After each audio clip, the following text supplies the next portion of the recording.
n'est pas que vos confitures soient mauvaises ou non, loin de là. Elles sont très bonnes, je vous le jure, surtout la confiture de noix. Mais ce soir j'ai l'humeur amère, car en 3 coups de cuillère à peau, les confitures de grand-mère, on a vidé le dernier pot. C'était ce matin, dans la cuisine, je m'en souviendrai toute ma vie. Ma petite sœur et ma cousine ont pris un escabeau et puis sont grimpés tout en haut de l'armoire, où il n'en demeurait plus qu'un. Et croyez-moi, j'ai peine à croire qu'il n'en restera plus aucun. Sans les confitures de myrtille que mémé faisait avec soin, c'est tout un pan de la famille qui s'est écroulé ce matin. Non point que j'ai pour la confiote un sentiment de dévotion, vu que le matin, sur ma biscotte, je ne mets que du reblochon.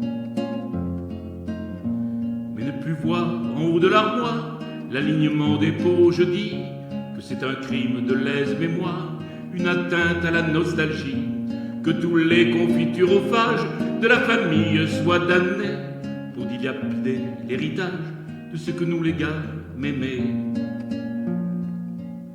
Car la pauvre n'était pas riche et que de toute éternité elle passera pour la boniche de fonctionnaire des PTT.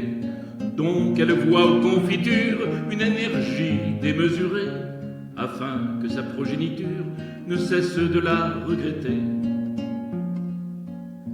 Et dans l'art de sucrer la fraise, la myrtille et le tournesol, elle est parvenue au la dièse dans son orchestre de casseroles, qui ne fit d'elle de la peinture pour ne cesser d'être admirée. Elle ne fit que des confitures, ce n'est pas facile à encadrer. Jolie mémé, en haut de l'armoire, ne reste plus du temps béni où tu jouais de la passoire dans le parfum sucré des fruits.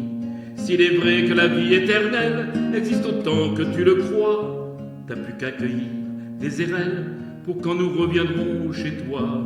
S'il est vrai que la vie éternelle existe autant que tu le crois, t'as plus qu'à cueillir des érelles pour quand nous reviendrons chez toi.